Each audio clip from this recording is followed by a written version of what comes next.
আসসালামু আলাইকুম সবাইকে। এই ভিডিওতে আমরা আজকে অনুষ্ঠিত ঢাকা বোর্ডের ব্যবসায় সংগঠন ও ব্যবস্থাপনা প্রথম পত্রের এমসিকিউ এর পূর্ণাঙ্গ সমাধানটা দেখব। তোমরা আমার সাথে একটু মিলিয়ে নিতে পারো কার কতগুলোর মতো এমসিকিউ হয়েছে। এবং আমার হাতে যে প্রশ্ন এটা হচ্ছে ক সেট। এখানে দু একটা প্রশ্নের উত্তর একটু ভুল থাকতে পারে, তোমরা বইয়ের রেফারেন্সে সেগুলো একটু ঠিক করে নিবা।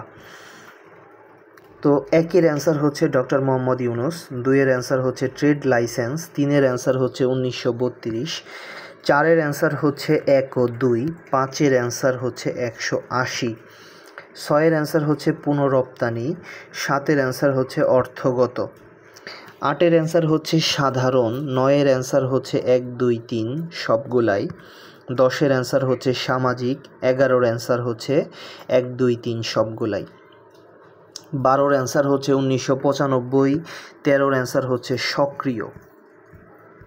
14 থেকে যদি আমরা দেখি, 14-র অ্যান্সার হচ্ছে 1, 2, 3 সবগুলাই, 15-র অ্যান্সার 3%, 16-র অ্যান্সার 1 ও 2, 17-র অ্যান্সার উৎপাদন, 18-র অ্যান্সার বিজ্ঞপ্তি দ্বারা, 19-এর অ্যান্সার যৌগিক, 20-এর অ্যান্সার ভোক্তা, 21-এর অ্যান্সার 1, 2, 3 সবগুলাই, 22-এর অ্যান্সার 22,500, 23-এর অ্যান্সার 2 ও 3, 24-এর অ্যান্সার 10, 25-এর অ্যান্সার বোনাস।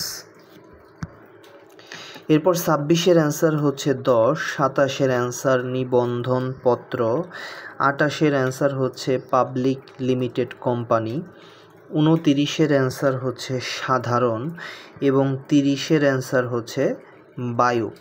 ইটভাটায় লাকড়ি ব্যবহারে কোন পরিবেশের ক্ষতি সাধন হয়? এটা হচ্ছে বায়ু।